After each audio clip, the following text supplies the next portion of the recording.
Alright, ladies and gentlemen, welcome to Monday Night Raw, July 6th, 2015 review. This show actually wasn't too bad. At least it was a hell of a lot better than last week's episode. That's all I can say about that.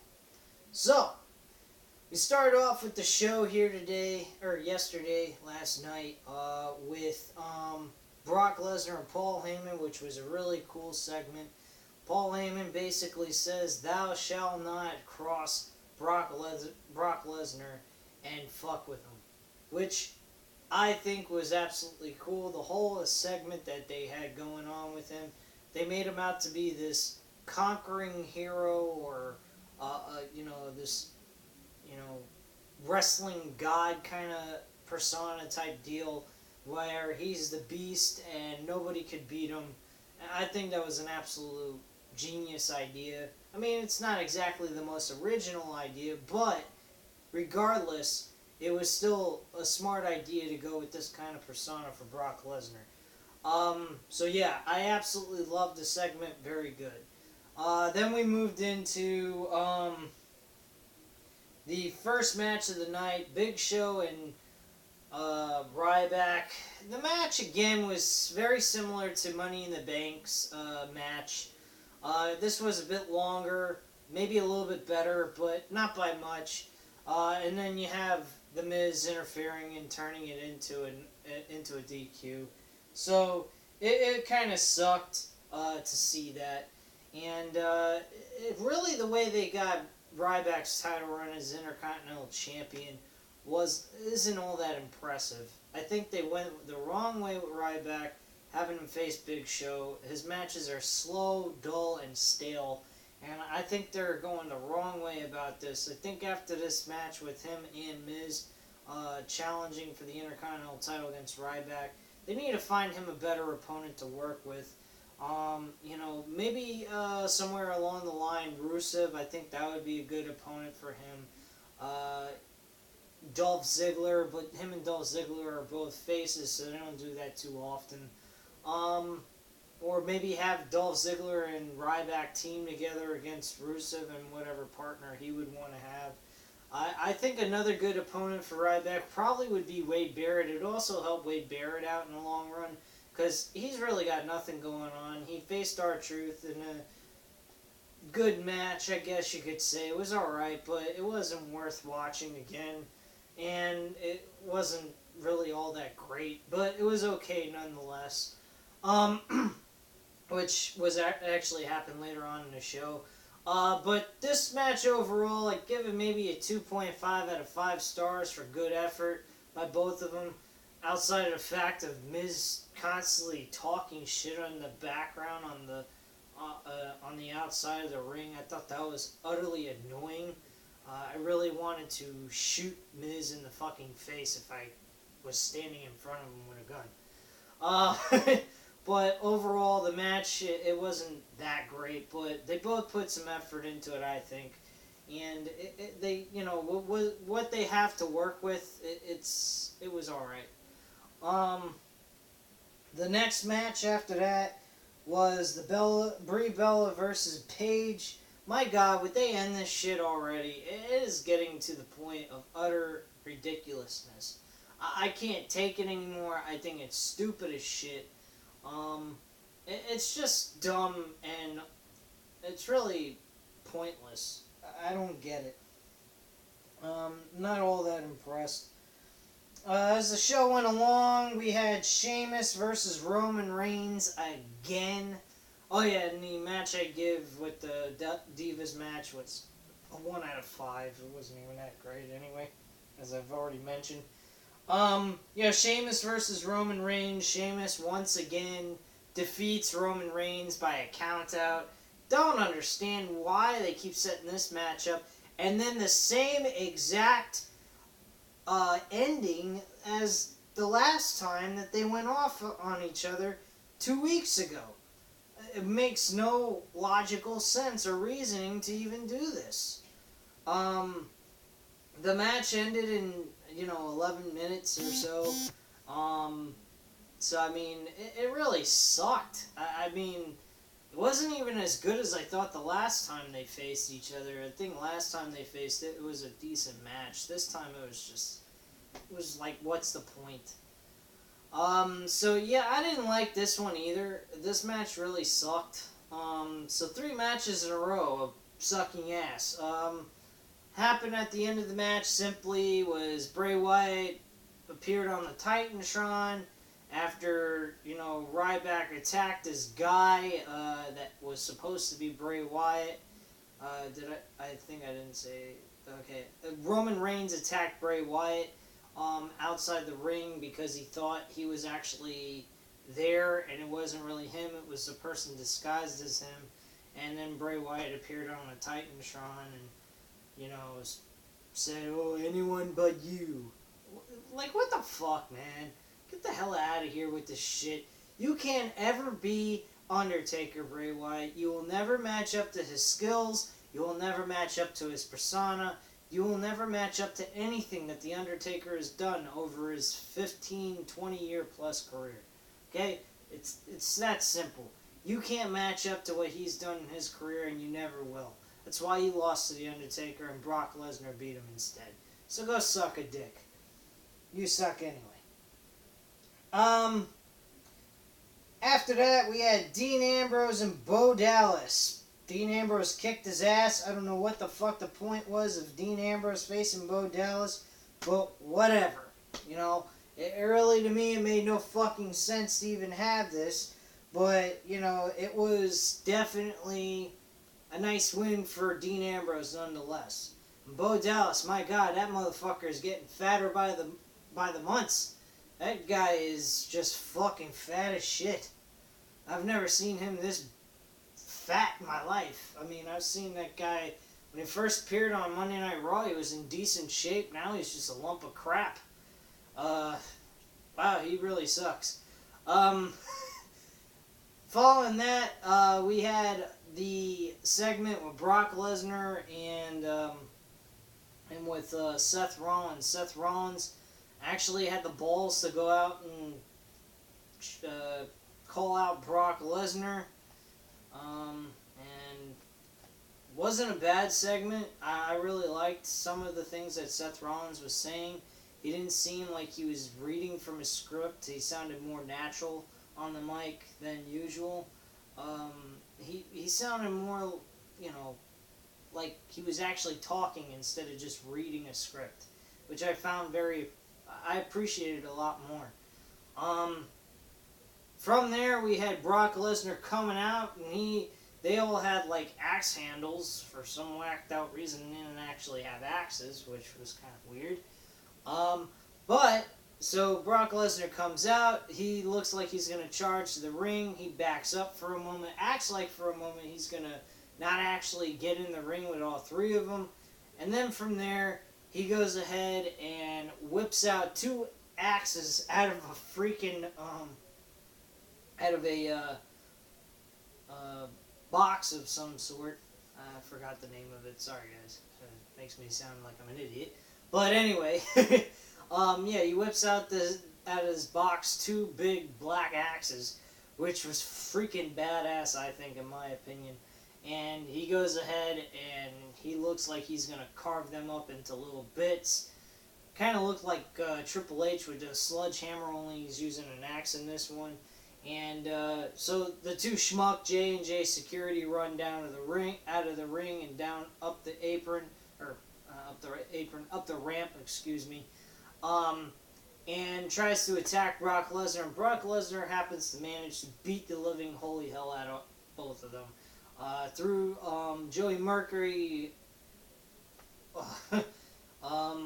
all over the place, and then from there, Jamie Noble got in a Kimura lock, and Brock Lesnar snapped his arm in 2, supposedly, but for all we know, it could have been staged or acted out, whatever, and he doesn't really have a broken arm altogether, but that all depends. I highly doubt his arm's actually broken in a scripted event. So yeah, I don't think so. From that point, Brock Lesnar went ahead, took both of the axes and started smashing the shit out of his $55,000 car, and mash the living shit out of it. Absolutely cool as crap. Seemed pretty hardcore in my opinion, and Seth Rollins just stood there scared shitless. Very good acting on Seth Rollins' part. Acting intimidated by Brock Lesnar, which in truth, it looked pretty intimidating anyway. But he's a WWE champion and he shouldn't be scared. But with Brock Lesnar being the size that he is, and what he did to the door that on the back side of the driver's side was pretty freaking unreal. So in all honesty, he had a legitimate reason to be, looking scared in the script and everything, and intimidated. So very impressive by Seth Rollins. Very impressive actually by everyone in this segment. Was very pleased, and it didn't feel like an insult to my intelligence so much. So overall, great job. Great, big kudos to everyone involved in this segment. And I thought it was a very good portion of the show. The next thing after that was King Barrett. Yeah, I already talked about this. King Barrett versus R-Truth. Oh yeah, I forgot to give my rating on Sheamus and Roman Reigns. Okay, let me backtrack for a second. Sheamus and Roman Reigns was like a 3, maybe a 2.5 out of 5. Dean Ambrose and Bo Dallas, 2 out of 5. And this King Barrett versus R-Truth was, to me, a 1.5 out of 5. Wasn't all that great. Next match after that was the New Day defeating the Lucha Dragons. Decent match, nothing, horrible about it. It was a pretty standard tag team matchup. And, it lived up to somewhat of some kind of potential in my opinion, but nothing overall, outstanding stood out to me.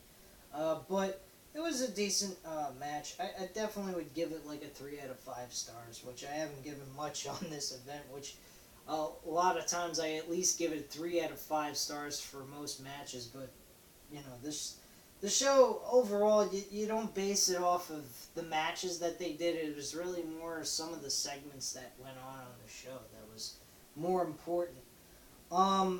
Then the main event, outstanding match, over 30 minutes long. Unbelievable main event. People, if you don't respect John Cena at this point, you're never going to respect him. And he has earned people's respect in the last 6 months compared to his entire fucking career.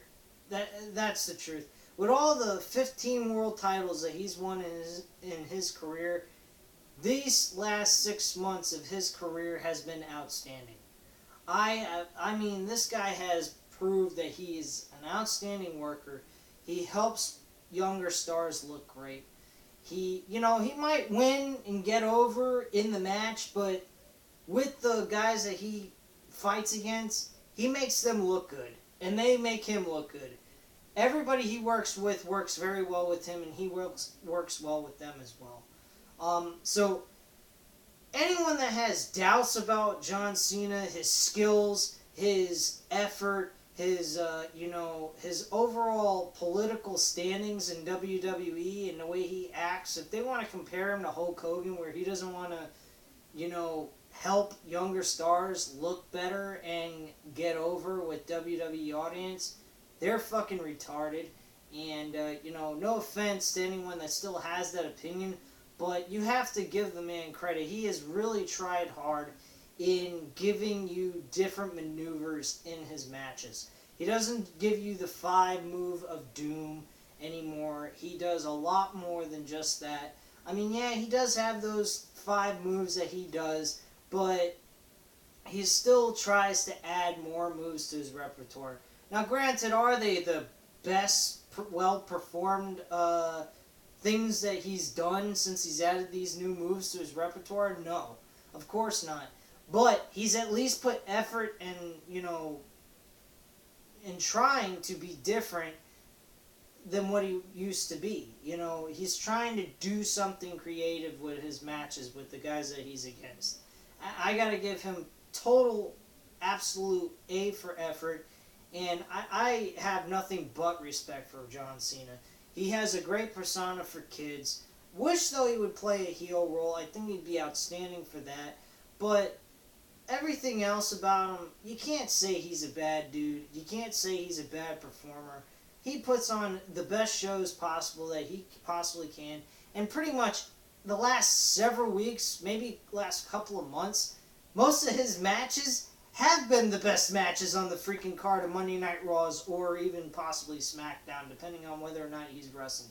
He has had the best matches. I am telling you, this guy has done great, and, you know, the build-up with him and Kevin Owens has been outstanding. Just before his match with Cesaro, with the U.S. title on the line, finally they had an ending. You know, Kevin Owens wanted a challenge for the title, and he's like, hey, you know what, screw freaking Battleground, let's do it right now, let's get it over with, I'm going to kick your ass and take your belt. And then Cesaro comes out, and he had a legitimate gripe about what was going on, because he was screwed out of the title because of Kevin Owens. So, great segment there just before the match, and then the match itself, unbelievable. My only complaint about this match is there were some certain points in the match where they were kind of moving a little bit slow.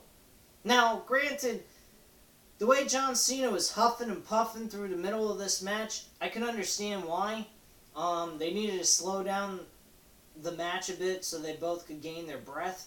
But, my God, man, outside of that, fucking unbelievable. Almost picture-perfect match. I give it a 4.5 out of 5 stars.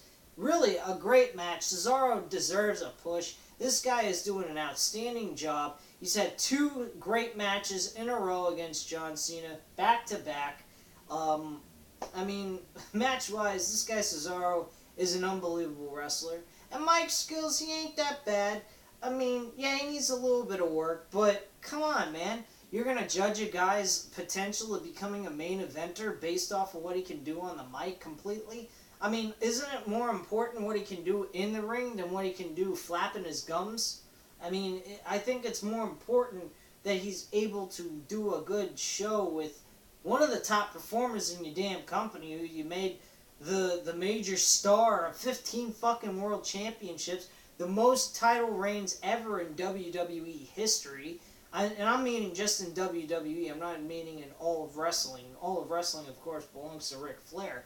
But still, you know, this guy has won more championships in WWE than anybody, of world championships, I mean, of anybody in WWE history. This guy has won it 15 times. There's not even Hulk Hogan himself has won the WWE title or any other world heavyweight championship that belonged to WWE as much as John Cena. So, overall, I mean, if you got Cesaro competing against John Cena and having outrageous and crazy good matches back-to-back, you gotta give the guy a push. I mean, the hell with his mic skills. I mean, you can always build on that. Wrestling skills, you can't really build a whole lot off of wrestling skills in a short period of time. Mic skills you can, but wrestling, no you can't. And this guy has wrestling skills. He proved it in that ring last night. He was outstanding against John Cena. 30 minutes of well-done performed wrestling by both competitors. I mean, John Cena had his little slip-ups, I believe, you know, with that springboard stunner, which I think he really should get rid of now, because he's not hitting it as good as he once was when he first started it. And now he's just, it looks really bad. That's another thing I have a gripe about with that move. But overall, the rest of the show was outstanding in that match. 30 minutes of good quality wrestling, and you can't ask for more than that. Then after the match was over, nice little deal they went with. Kevin Owens comes out after the match is over, not before, while the match is going on, and tries to attack anybody. He tries to attack John Cena after the match is over, and happens to not be able to get his finisher. John Cena hits his finisher, leaving the audience guessing who's really going to win. It's not left being predictable. It's, it's up in the air. Anyone could really win this, and it wouldn't matter who won. I personally believe. But I think they really should go with Kevin Owens winning this belt. I'm leaning more towards that than John Cena, because John Cena, he's held the belt for a good amount of time. He's done a good job holding on to it. He's put on great matches. It's now time to give it to a young star like Kevin Owens, who should be a world champion by next year. I really believe that. I think this guy has got the tools. He's got the capabilities. He's a great wrestler. He, can do things that not too many other guys his size and his weight can do. So overall, I think this guy is going to be a standout star next year as a world champion probably.